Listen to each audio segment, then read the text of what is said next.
All right, hey guys, welcome back to Geshkatoon. My name, of course, is Devin. Today we're going to be talking about building a fire, just some fire basics, and that way for anybody that's never actually started a campfire or anything like that, you'll be able to start one like a pro. I've got all my wood prepared here, so we'll just kind of break it down. The big thing about starting a fire is you start from the smaller stuff that's more flammable, and that allows it enough time to catch the larger sticks on fire. So what we have here is I actually have some shaved cedar. That way I can just light it up. It has a good tinder pile to start me in. Then I've got some split cedar down in here. It gets a little bit bigger. This will burn longer and make sure that it allows the larger wood to get on fire. Then we come to some of my hardwood kindling or just good fire starter. This will really get a good flame going to get the larger blocks on fire later on. This step you don't necessarily have to do, but I find if you're looking to get a really good fire going, not something that's just going to sputter all night, this is a good way to get a good coal base.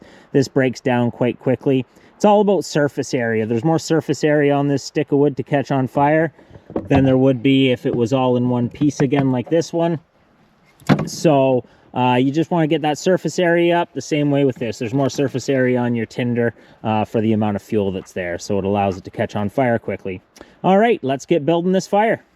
Right, so to begin with, I want to get 2 larger sticks of wood put down. This kind of allows for a frame, that way the fire doesn't collapse in on itself.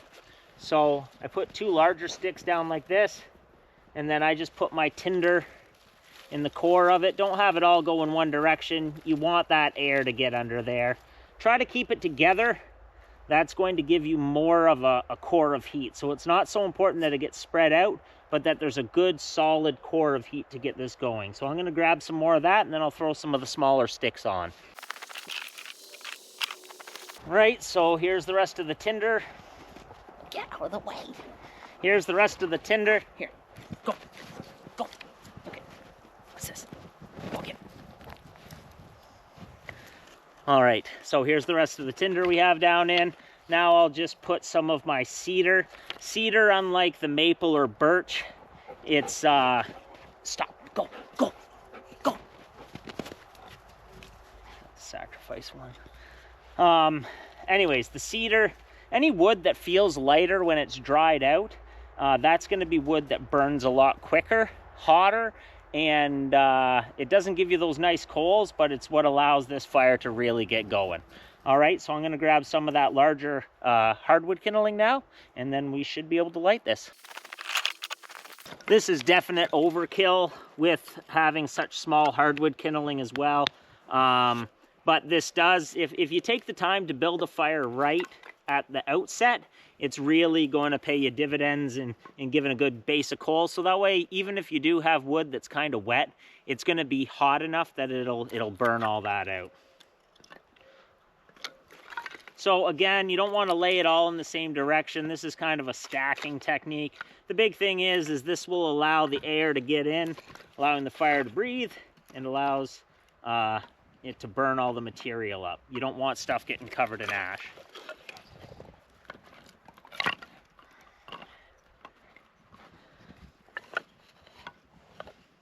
Well, pick one. Here, go.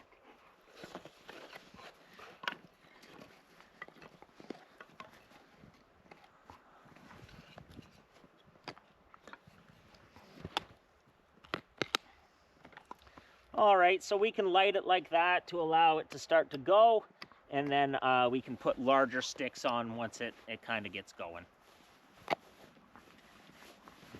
All right, so just a basic lighter. Again, the benefits of having the nice tinder like this are you can start it.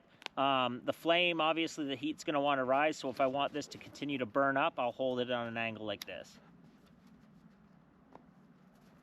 So you can see that flame licking up. And you just kind of tuck it down in with the tinder.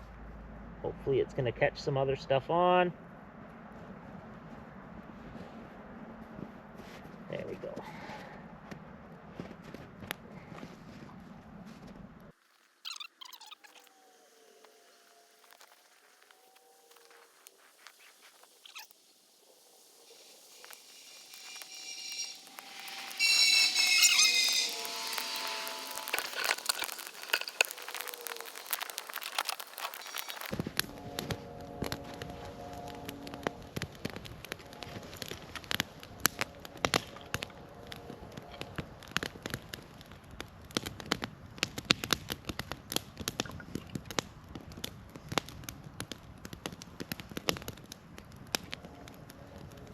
Right, we'll let that burn for a while before we get the larger sticks on there. I like to sometimes just let it collapse in on itself a little bit, and that way, otherwise, if you get it built up too tall, it could topple over.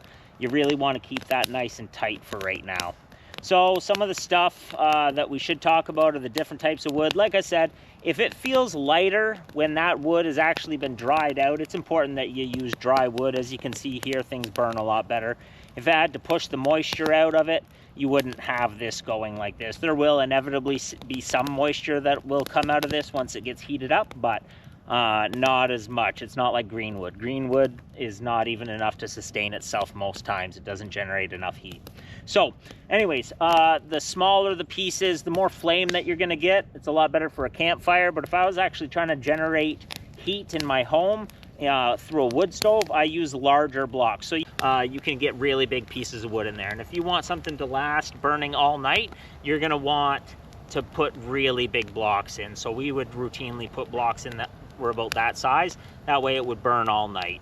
But for a campfire, the smaller the sticks, the quicker it's gonna burn up. It's flashy, but you've got less of a chance of smoke because it's burning hotter, and it's gonna give you those nice flames. So.